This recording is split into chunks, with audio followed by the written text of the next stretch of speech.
नमस्कार बच्चों, कैसे हैं आप सब। आशा करती हूँ आप सभी अच्छे होंगे, स्वस्थ होंगे, खुश होंगे और अपनी पढ़ाई भी अच्छे से कर रहे होंगे। तो जैसा कि आप सभी जानते हैं, मैं हूँ आपकी हिंदी की अध्यापिका और मैं स्वागत करती हूँ आप सभी का आईसीटी वर्चुअल क्लासरूम में। और आज हम यहाँ पर एकत्रित हुए हैं पढ़ने के लिए क्लास 6 की हिंदी। क्लास 6 की हिंदी में हम पढ़ रहे हैं एक कविता जिसका नाम है मैं सबसे छोटी हूँ और जिसके कवि हैं सुमित्रा नंदन पंत जी। तो ये कविता यहाँ पर सुमित्रा नंदन पंत जी द्वारा लिखी गई है और इस कविता के कई सारे उद्देश्य हैं, जैसे छात्रों को अपने अनुभव बांटना, यानी कि यहाँ पर लेखक छात्रों को अपने अनुभव बांटना चाहते हैं। इस कविता के माध्यम से पारिवारिक संबंधों की भूमिका को स्पष्ट करना चाहते हैं, माँ की स्थिति और पारिवारिक जिम्मेदारियों की जानकारी देना चाहते हैं और बच्चों को एक तरह से अबोध कल्पना के जो विषय में ज्ञान कराना चाहते हैं कि उनकी जो छोटी छोटी कल्पनाएं होती हैं वो किस तरह की होती हैं। और कवि बचपन की और उसके बालपन के भावों को यहाँ पर बताना चाहते हैं। तो बहुत ही प्यारी सी कविता है। हमने अपने लास्ट सेशन में स्टार्ट कर दी थी, एक छोटी सी बच्ची की कविता है कि किस तरह से वो अपनी माँ से कह रही है कि मैं सबसे छोटी हूँ, तेरी गोदी में सोऊं, तेरा आंचल पकड़ पकड़ माँ, फिरूं सदा साथ तेरे, कभी न छोड़ूं हाथ तेरा। तो यहाँ पर क्या कहती है कि मैं सबसे छोटी होना चाहती हूँ, यानी कि यहाँ पर कवि ने कहा है कि जो छोटी सी बच्ची है, हमने लास्ट सेशन में पढ़ा था, एक छोटी सी बच्ची अपनी माँ से कह रही है कि वो हमेशा छोटी ही रहना चाहती है। क्यों वो छोटी रहना चाहती है? क्योंकि छोटी रहने से क्या होगा कि उसको अपनी माँ का प्यार हमेशा मिलेगा, अपनी माँ का प्यार हमेशा उसको मिलेगा, उसकी माँ उसको हमेशा प्यार करेगी, हमेशा उसको आंचल में रखेगी, सदा अपने से दूर कभी नहीं करेगी और उसका हाथ कभी नहीं छोड़ेगी। तो इस तरह से अपने मनोभावों को व्यक्त किया है कवि ने, यानी कि वो हमेशा छोटा बना रहना चाहते हैं अपने मम्मी पापा के साथ रहने के लिए। तो इस तरह से आगे की जो पंक्तियां हैं उसमें कहते हैं कि बड़ा बनाकर पहले हमको तू पीछे चलती है मात, हाथ पकड़ फिर सदा हमारे साथ नहीं फिरती दिन रात। हमारे हाथ को पकड़ कर, देखिए नन्ही जो बालिका है वो अपनी माँ से क्या कह रही है, वो कह रही है अपनी माँ का स्नेह पाने के लिए। देखिए इसको आप नोट डाउन कर सकते हैं अपनी कॉपी में, यहाँ पर जो आपको भावार्थ बताया जा रहा है तो इसको नोट डाउन भी करते रहेंगे साथ साथ। अपनी माँ का स्नेह पाने के लिए वो हमेशा छोटी बनी रहना चाहती है और वो चाहती है कि वो कभी बड़ी ना हो, क्योंकि अगर वो बड़ी हो जाएगी तो उसको अपनी माँ की वो जो गोद है वो छोड़नी पड़ेगी, यानी कि उसको अपनी माँ से दूर होना पड़ेगा, क्योंकि उसको स्कूल जाना पड़ेगा, उसको अपने काम करने पड़ेंगे, उसको एक तरह से अपनी माँ से दूर होना पड़ेगा। इसीलिए वो हमेशा अपनी माँ की गोद में बैठी रहना चाहती है, हमेशा छोटी बनी रहना चाहती है। तो क्या कहते हैं कि वो माँ का आंचल पकड़कर पूरे घर में माँ के साथ घूमना चाहती है और हर जगह वो माँ के साथ ही रहना चाहती है, यानी कि वो अपनी माँ की निकटता चाहती है और वो चाहती है कि उसकी माँ का ध्यान हमेशा उस पर रहे। अब एक छोटी सी बच्ची फिर से क्या कह रही है, देखिए, खिला पिला कर अपने कर से, यानी कि अपने कर यानी अपने हाथ से, खिला पिलाकर अपने कर से, धुला मुख धूल पोछ सुसज्जित कर गात, यानी कि तुम अपने हाथ से मुझे खिलाती पिलाती हो, अपने हाथ से तुम मुझे मेरे को अच्छे से नहलाती धुलाती हो, मुझे अच्छे से कपड़े पहनाती हो। तो ये सारी चीजें जब तुम करती हो, थमा खिलौने नहीं सुनाती हमें सुखद परियों की बात, ऐसी बड़ी न हो मैं तेरा स्नेह न खोऊं मैं, यानी कि जैसे छोटे बच्चों को जो मम्मी का काम होता है कि सबसे पहले जिन घरों में छोटे छोटे बच्चे होते हैं उनको क्या करते हैं, फटाफट से सुबह सुबह उन्हें नहला धुलाकर उन्हें रेडी करके बिल्कुल उन्हें खिलौने पकड़ा दिए जाते हैं, ताकि बच्चे जो है अपने आप खेलते रहें और इस तरह से फिर मम्मी पापा अपना काम करते रहें। तो थमा खिलौने नहीं सुनाती हमें सुखद परियों की बात, ऐसी बड़ी न हो मैं तेरा स्नेह न खोऊं मैं। तो बालिका अपनी माँ से शिकायत करते हुए कहती है कि पहले तो हमें बड़ा कर देती है, यानी कि हमें अच्छे से तैयार करती है, खिलाती पिलाती है और फिर हमें बड़ा करती है, और एक तरह से ये बड़ा करके तुम हमें छल रही हो, यानी कि तुम हमें बताना चाहती हो कि हम बड़े हो जाएंगे तो हमारा जो प्रेम है वो खत्म नहीं होगा, कम नहीं होगा, लेकिन ऐसा नहीं है। तुम हमें बड़ा कर देती हो, हमें धोखा देती हो, हमें हमारे हाथ पर खिलौने पकड़ा देती हो, और अब हमें उस तरह से जो परियों की जो सुंदर कहानी है वो भी नहीं सुनाती हो, और इस तरह से तुम हमें धोखा देती हो। तो बहुत यहाँ पर बहुत तरह की बातें वो अपनी माँ से कह रही है। एक छोटी सी बच्ची की अब तुम हमें परियों की कहानी भी नहीं सुनाती हो, अब तुम हमें अपने साथ कहीं भी नहीं ले जाती हो, अब तुम हमें फोर्स करती हो कि हम अपने सारे काम खुद से करें, हम अपने काम को खुद से करें, इस तरह तुम हमें फोर्स करती हो। तो देखिए बहुत ही सुंदर तरीके से यहाँ पर फिर से छोटी सी बच्ची कह रही है, तेरे आंचल की छाया में छिपी रहूं निस्पृह निर्भय, कहूं दिखा दे चंद्रोदय। एक छोटी सी बच्ची क्या कह रही है कि मैं हमेशा तेरे आंचल की छाया में रहना चाहती हूँ, और जहां पर मुझे कोई डर नहीं होता, मैं हमेशा निर्भय होती हूँ जब मैं तुम्हारे साथ होती हूँ, और मैं बिल्कुल डरती नहीं हूं, और मैं कहती हूँ दिखा दो चंद्रोदय। चंद्रोदय यानी कि रात का जो समय है वो मुझे देखना है तुम्हारे साथ। तो बहुत ही देखिए सुंदर पंक्तियां यहाँ पर थी। तो देखिए यहाँ पर कवि ने बालिका के मुख से छोटी बने रहने की बात क्यों कहलाई है। यहाँ पर पुनरावृत्ति, यानी कि आपने पूरा चैप्टर पढ़ लिया, लास्ट 2 सेशन से हम यहाँ पर चैप्टर पढ़ रहे हैं, तो यहाँ पर कुछ प्रश्न है जो आपको फिर से कविता को रिवाइज करवाते हैं, कविता को पढ़ाते हैं। तो कवि ने बालिका के मुख से छोटी बने रहने की बात क्यों कहलाई है। देखिए छोटी बने रहने की बात क्यों कहलाई है, और उसके बाद दूसरा प्रश्न है कि कवि किसके आंचल की छाया में रहना चाहते हैं, यानी कि अपने मनोभावों को व्यक्त कर रहे हैं बालिका के माध्यम से, तो वो किसके आंचल की छाया में रहना चाहते हैं, और अपनी माँ के बारे में 5 वाक्य लिखिए। तो ये तो बहुत ही सुंदर सा प्रश्न है। माँ का कौन सा व्यवहार आपको दुखी कर गया है। कई बार होता है ना कि आपकी मम्मा आपको डांटती हैं तो आप दुखी हो जाते हैं, या कुछ ऐसा व्यवहार होता है जो आपको अच्छा नहीं लगता है, तो वो भी आपने लिखना है। अब देखिए यहाँ पर चैप्टर में कठिन जो शब्द है उनके उत्तर आपने देने हैं, कठिन शब्दों के अर्थ आपने लिखने हैं, ये भी आप नोट डाउन कर सकते हैं। आंचल साड़ी या ओढ़नी का छोर, छोर यानी कि जो किनारा होता है, साड़ी का किनारा। छलना यानी कि धोखा देना। कर का अर्थ होता है हाथ। गात का अर्थ होता है शरीर, गात का अर्थ होता है शरीर। सुसज्जित अर्थात सजाना। सुखद अर्थात सुख देने वाली। निष्प्रह अर्थात इच्छा रहित। निर्भय अर्थात निडर। चंद्रोदय चांद का निकलना।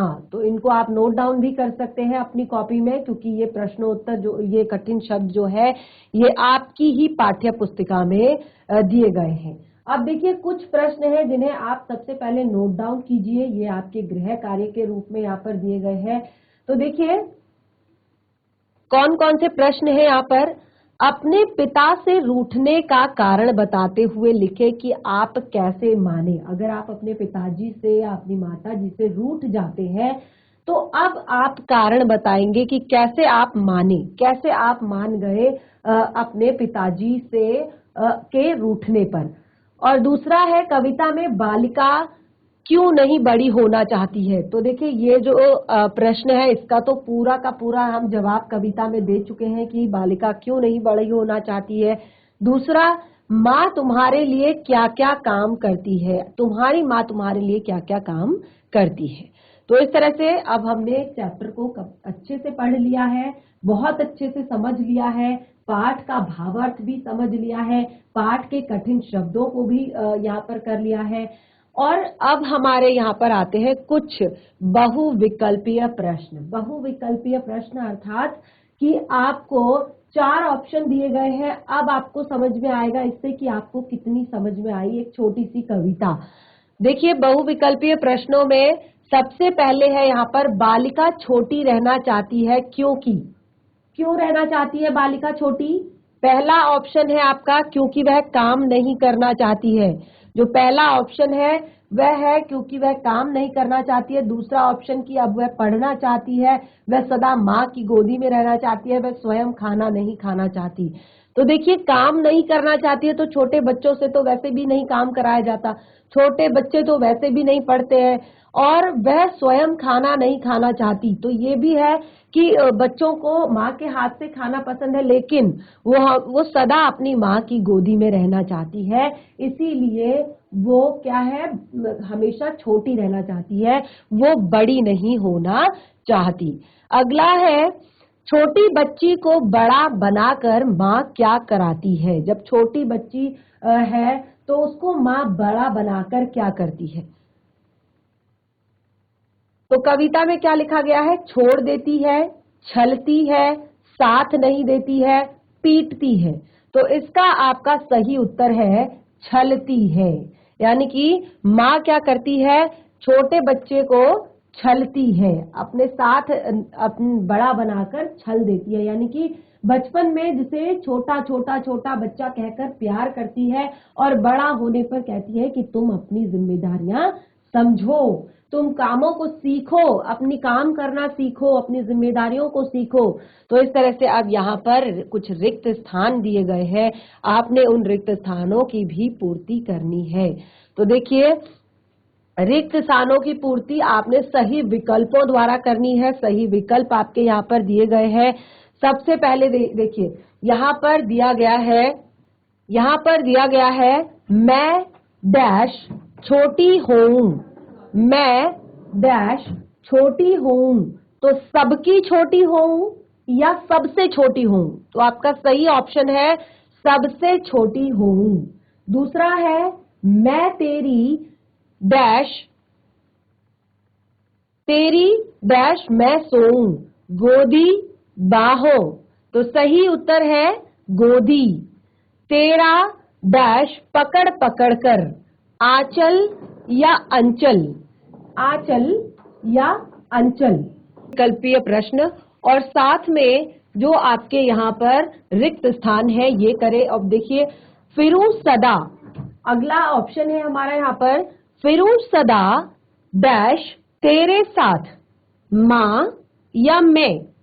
फिरूं सदा तेरे साथ, उसमें ऑप्शन है माँ या मैं। तो यहाँ पर जो बच्ची है वो क्या कह रही है कि फिरूं सदा तेरे साथ मैं।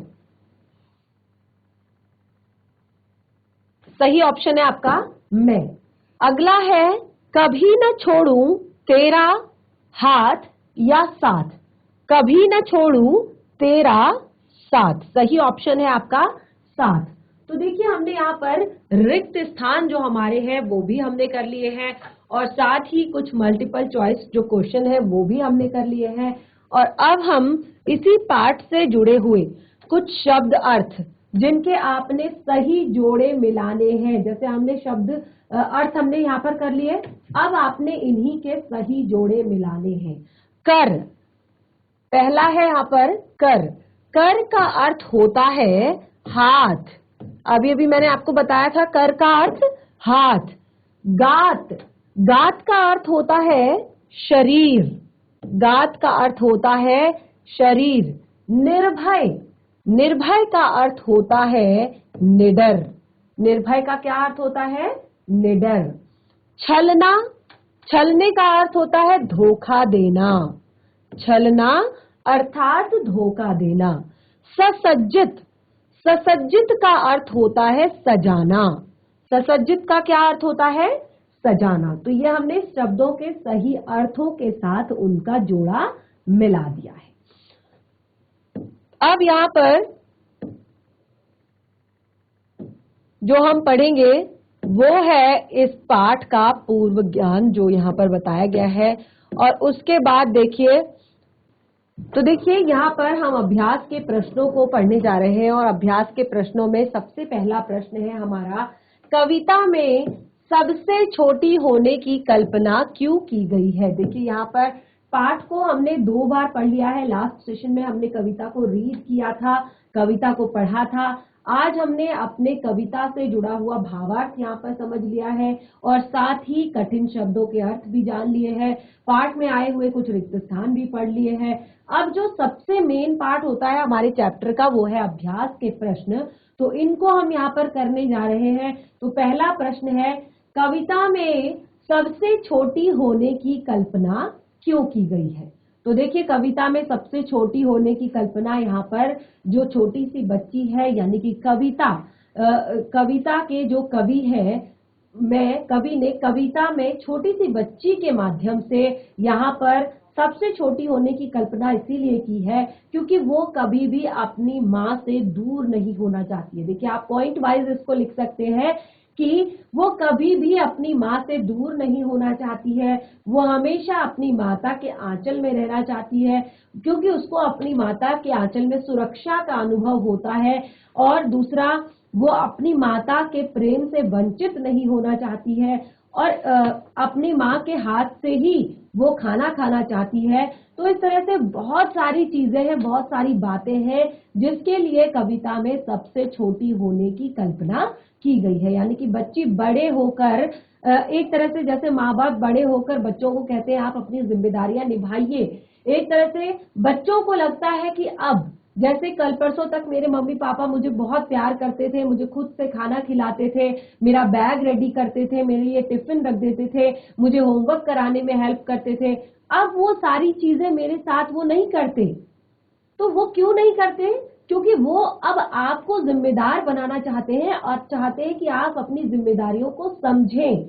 ऐसा नहीं है कि अब वो आपसे प्यार नहीं करते, वो अभी भी आपसे उतना ही प्रेम करते हैं, लेकिन वो चाहते हैं कि अब आप बड़े हो रहे हैं तो अब आप अपनी रिस्पॉन्सिबिलिटीज को समझें। अगर आप स्कूल जा रहे हैं तो स्कूल के प्रति आपकी क्या जिम्मेदारियां हैं कि आप सबसे पहले अपना जो बैग है उसको रेडी करें और अपने शू खुद से पॉलिश करें, अपने आप से रेडी हो जाएं, परफेक्ट टाइमली रेडी हो जाएं, अपने स्कूल का होमवर्क परफेक्ट तरीके से हर समय, बिल्कुल कि ऐसा ना हो कि आपका काम अधूरा है या आपने होमवर्क नहीं किया, ये इस तरह की कोई गलती नहीं करनी है। ये छोटी छोटी जिम्मेदारियां आपने बचपन से ही सीखनी है। दूसरा, आपने नैतिकता सीखनी है कि घर पर कोई मेहमान आ रहे हैं या आप अपने मम्मी पापा के साथ किसी पार्टी में जा रहे हैं, किसी फंक्शन में जा रहे हैं, किसी गेट टुगेदर में जा रहे हैं, तो आपको वहां पर कैसा बिहेव करना है।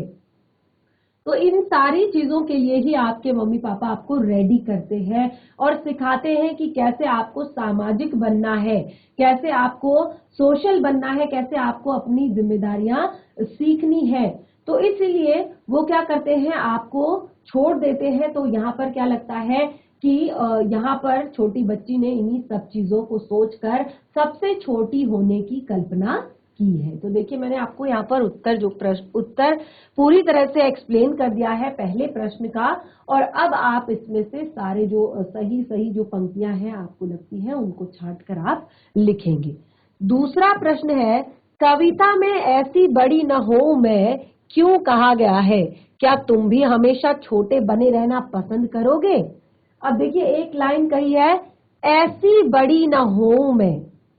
अब वो बच्ची की कल्पना है कि मैं ऐसी बड़ी नहीं होना चाहती कि जहां पर मेरे मम्मी पापा मुझे छोड़ दें या मुझसे कम प्रेम करने लगे। तो देखिए क्या है कविता में, ऐसी बड़ी न हो मैं क्यों कहा गया है और क्या तुम भी छोटे बने रहना पसंद करोगे? तो देखिए ये प्रश्न तो आपके लिए है। आधे प्रश्न का उत्तर मैं दूंगी और आधे प्रश्न का उत्तर आप देंगे कि क्या आप भी छोटे बने रहना पसंद करोगे, यानी कि क्या आपको भी चाहिए कि आप छोटे बने रहें। तो देखिए ऐसी बड़ी ना हो मैं तो इसीलिए कहा गया है, जैसे मैंने आपको पहले प्रश्न के ही उत्तर में सारी बातें बता दी कि बच्चों को जब रिस्पॉन्सिबल बनने दिया जाता है तो उनको बच्चों को लगता है कि उनकी मम्मी अब उन्हें डांट रही है। उनकी मम्मी, जब वो खुद से बैग रेडी नहीं कर रहे हैं तो उनकी मम्मी उन्हें डांट रही है। जब उन्होंने अपना शू पॉलिश नहीं किया है तो उनकी मम्मी उन्हें डांट रही है। जब वो अच्छे से बिहेव नहीं करते किसी गेट टुगेदर में या फैमिली फंक्शन में या लोगों के सामने, तो उनकी मम्मी उन्हें डांटती है। तो बच्चों को लगता है कि उनकी मम्मी हमेशा उन्हें डांट रही है। उनकी मम्मी ने उन्हें धोखा दिया है। यानी कि छोटे में उनकी मम्मी उन्हें छोटा है छोटा है छोटा है कहकर प्यार करती थी, और जैसे ही अब हमें बड़ा कर दिया है पाल पोस कर, तो अब हमें डांटती है। तो ऐसी बड़ी वो नहीं होना चाहती है, इसीलिए उसने कहा है ऐसी बड़ी न हो मैं। और अपने विचार आप यहाँ पर बता सकते हैं कि क्या आप भी हमेशा छोटे बने रहना चाहते हैं। तो चलिए, इस तरह से दूसरा प्रश्न भी हमारा यहाँ पर क्लियर हुआ। अब हम तीसरे प्रश्न की तरफ बढ़ते हैं। तीसरा प्रश्न है, हाथ पकड़ फिर सदा हमारे, साथ नहीं फिरती दिन रात। आश्रय स्पष्ट करना है, अर्थात क्या कहना चाहते हैं इन पंक्तियों में कवि। हाथ पकड़ फिर सदा हमारे, साथ नहीं फिरती दिन रात। जैसे छोटे बच्चे होते हैं, तो अगर घर में छोटा बच्चा है तो फैमिली का एक या दो मेंबर परमानेंटली वो घर पर बच्चे से बंधे हुए होते हैं।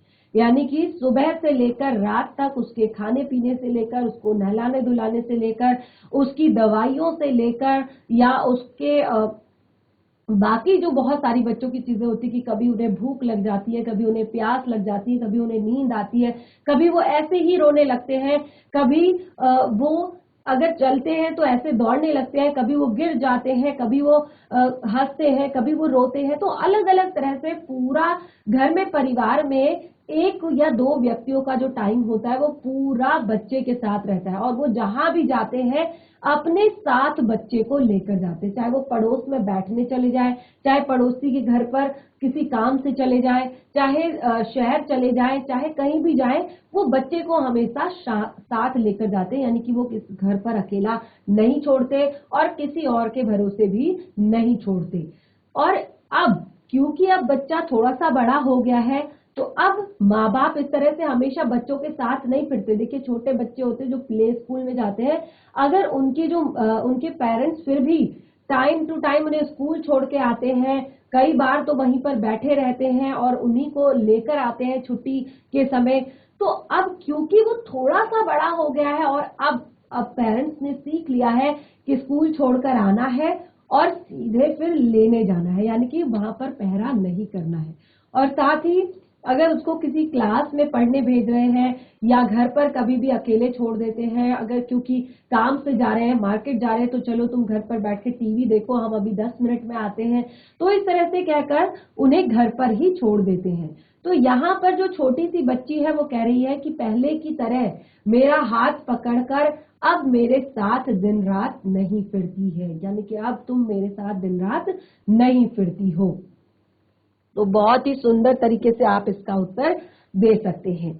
अगला प्रश्न है, अपने छुटपन में बच्चे अपनी माँ के बहुत करीब होते हैं। आप लोग भी हो, अभी भी आप बहुत बड़े नहीं हुए हो, आप क्लास 6 में ही हो, लेकिन जब आप और छोटे थे, अभी आपके ऊपर भी बहुत सारे प्रेशर हैं। आपके ऊपर पढ़ाई का प्रेशर है, आपके ऊपर आपको जो फेवरेट चीज लगती है कि आपको उस पर भी कुछ काम करना है। अगर आपको ड्राइंग अच्छी लगती है तो हर चीज आजकल जो है कंपटीशन इतना ज्यादा बढ़ गया है कि हम अपने आप को क्या सोचते हैं कि हम किसी से कम ना हो, तो इसीलिए हमारे ऊपर क्या होता है, प्रेशर बहुत ज्यादा होता है। तो अपने छुटपन में बच्चे ज्यादातर अपनी माँ के बहुत करीब होते हैं। इस कविता में नजदीकी की कौन कौन सी स्थितियां बताई है? बच्चों की माँ से नजदीकी की स्थितियां कौन कौन सी बताई है? तो देखिए, यहीं पर है हमारी कविता, और हम इसको एक बार फिर से देखकर यहाँ पर इस प्रश्न का उत्तर दे सकते हैं। तो देखिए, यहाँ पर जो अलग अलग तरह की पंक्तियां कि तेरी गोदी में सोऊं, अक्सर जो है बच्चे अपनी माँ की गोदी में ही सो जाते हैं। छोटे बच्चे जो होते हैं माँ की गोदी में है तो अक्सर वो माँ की गोदी में ही सो जाते हैं। दूसरा, यहाँ पर क्या कहा है, हाथ पकड़कर सदा हमारे, यानी कि वो हमेशा क्या करती हैं, बच्चों का हाथ पकड़ कर रहती है, कभी भी बच्चे को किसी के भी साथ अकेला नहीं छोड़ती है। और तीसरा यहाँ पर क्या बताया कि वो अपने हाथों से खाना खिलाती हैं बच्चे को हर समय, नहला धुलाती है, मुख धोती है, धूल पोंछती है, सुंदर सुंदर कपड़े पहनाती है। तो इस तरह से बहुत सारी चीजें ऐसी हैं कि जिससे बच्चा जो है अपनी माँ से ज्यादा क्लोज होता है, क्योंकि वो हर चीज, चाहे उसकी मम्मा उसको डांट भी देती है तो भी वो अपने माँ के ही साथ रहता है, और माँ ही उसे एक तरह से कभी जब वो डर जाता है तो उसको अपने आंचल में लेकर उसको सहलाती है। और दूसरा, माँ ही बच्चे को एक तरह से हर चीज से प्रोटेक्ट करती है, हर एक चीज से बचाती है। तो इसीलिए बहुत सारी परिस्थितियां ऐसी हैं जो जब बच्चा और माँ अक्सर जो है साथ रहते हैं और उनका जो बॉन्ड है वो बहुत ज्यादा मजबूत हो जाता है। तो इस तरह से आप पूरी कविता को देखेंगे कि उनमें कौन कौन सी ऐसी परिस्थितियां बनी हुई है कि जिससे बचपन में बच्चे माँ के बहुत करीब होते हैं। जो आपकी कविता से प्रश्न है वो केवल 4 ही है। अब देखिए यहाँ पर कविता से आगे यानी कि कुछ प्रश्न जो है वो आपके लिए है, कुछ प्रश्न जो है वो आपके लिए, जैसे तुम्हारी माँ तुम लोगों के लिए क्या क्या काम करती है। तुम्हारी माँ तुम लोगों के लिए क्या क्या काम करती है। तो आपकी मम्मी आपके लिए जो जो काम करती है उसको लिखेंगे। सबसे पहले तो सुबह सुबह उठकर आपका टिफिन रेडी करती हैं, आप स्कूल आ रहे होते हैं, आपका टिफिन रेडी करती है, आपके कपड़े धोती हैं, आपको आपके लिए जब आप स्कूल से घर जाते हैं आपके लिए खाना बनाकर रखती है, और आपकी जो पढ़ाई है उसमें आपकी मदद करती है, आपको होमवर्क करवाने में हेल्प करती है, और आपकी हर एक छोटी बड़ी आवश्यकता, हर एक छोटी बड़ी जरूरत का ध्यान रखती है। जब कभी आप बीमार होते हैं तो आपका एक्स्ट्रा ख्याल रखती है, आपके लिए दवाई लेकर आती है, आपको दवाई पिलाती है। तो इस तरह से माँ जो है अक्सर हमारे लिए हर काम करने के लिए तैयार होती है। लेकिन अब आपकी माँ आपके लिए क्या स्पेशल करती है, आप इस उत्तर यहाँ पर दे सकते हैं। अगला प्रश्न है, यह क्यों कहा गया है कि बड़ा बनाकर माँ बच्चे को छलती है। यह क्यों कहा गया है यहाँ पर। देखिए ये इसीलिए कहा गया है क्योंकि पहले तो माँ बच्चे को कुछ भी नहीं करने देती, नहीं नहीं नहीं नहीं, ये आप मत छुओ, ये आप मत करो, अब ये प्लेट मत उठाओ, ये बर्तन मत उठाओ, ये काम मत करो, वो काम मत करो। लेकिन जब वो थोड़े से बड़े हो जाते हैं तो बिल्कुल फिर उसी काम के लिए फोर्स करती है कि तुम्हें दिखाई नहीं दे रहा है कि ये बर्तन यहाँ पर पड़ा हुआ है, तुम्हें दिखाई नहीं दे रहा तुम्हारे शूज यहाँ पर पड़े हुए हैं, तुम्हें दिखाई दे रहा है कि तुम्हारी बुक्स कैसे यहाँ पर फैली हुई है। तो अलग अलग तरह की जो चीजें हैं अब माँ बच्चे को सिखाने की कोशिश कर रही है। अब उसके जो बचपन के दिन हैं वो अब निकल गए हैं, अब सीखने के समझने के दिन हैं। तो इसीलिए बच्चे को लगता है कि उसकी माँ उसे बड़ा बनाकर छल रही है, उसके साथ धोखा किया गया है। बचपन में उसको प्यार से सहलाया फुसलाया बहलाया, और अब जब वो बड़ा हो गया है तो उससे कोई भी प्यार नहीं करता है, उसको छला गया है, उसके साथ धोखा किया गया है। इस तरह से बच्चे को फील होता है। अगला प्रश्न है, उन क्रियाओं को गिनाओ जो इस कविता में माँ अपनी छोटी बच्ची या बच्चे के लिए करती है। काफी बार हमने चैप्टर को पढ़ दिया है और भावार्थ भी समझ लिया है, एक एक चीज हमें यहाँ पर क्लियर हो गई है कि क्या कुछ सारे काम माँ अपने बच्चे के लिए करती है। तो खास तौर पर जो इस कविता में कही गई है वो एक एक पंक्ति आपने यहाँ पर लिखनी है कि क्या माँ अपने बच्चे के लिए करती है। क्लियर, ये प्रश्न भी क्लियर हो गए, इन दोनों को अपनी कॉपी में करेंगे। और अब यहाँ पर आता है अनुमान और कल्पना। अनुमान और कल्पना जो है यहाँ पर आपने खुद से अनुमान लगाना है, उसके बाद इमेजिन करना है। जैसे इस कविता के अंत में कवि माँ से चंद्रोदय दिखा देने की बात क्यों कर रहा है, तो चांद के उदित होने की कल्पना कीजिए और अपनी कक्षा में इस बात पर डिस्कस कीजिए। अगला है, इस कविता को पढ़ने के बाद एक बच्ची और उसकी माँ का चित्र तुम्हारे मन में उभरता है। वह बच्ची और क्या क्या कहती होगी, क्या क्या करती होगी, इसके बारे में आप एक कल्पना करके कहानी बना सकते हैं। इस पूरी कविता को पढ़िए और कल्पना कीजिए और खुद से एक कहानी की बनाने की कोशिश कीजिए। माँ अपना दिन कैसे गुजारती है, यानी कि माँ का पूरा दिन कैसे बीतता है, कुछ मौकों पर उसकी दिनचर्या बदल जाया करती है, जैसे मेहमान घर पर आ जाते हैं या घर पर कोई बीमार पड़ जाता है, तो इन अवसरों पर माँ की दिनचर्या में क्या फर्क पड़ता है। अब आप क्लास 6 में हैं, अपनी मम्मा को देखते हैं कि वो सुबह से शाम तक क्या करती है, और खास तौर पर जब घर पर कोई गेस्ट आ जाते हैं या घर पर कोई पूजा पाठ होती है या घर पर कोई बीमार पड़ जाता है, तो तब वो क्या करती हैं, वो सारी चीजें आपने यहाँ पर लिखनी है। इस तरह से हमारा आज का ये चैप्टर पूरी तरह से यहाँ पर कंप्लीट हो गया है। पाठ को हमने बहुत अच्छे से पढ़ लिया है, कठिन शब्द भी कर लिए हैं, प्रश्नोत्तर भी कर लिए हैं। फिर भी पाठ में यदि कोई भी डाउट होता है, कोई भी दिक्कत होती है, परेशानी होती है, कोई प्रश्न समझ में नहीं आता है, तो नेक्स्ट सेशन में जरूर डिस्कस करें। इस तरह से आज का सेशन हमारा यहीं पे समाप्त होता है। तब तक के लिए धन्यवाद। आपका दिन शुभ हो।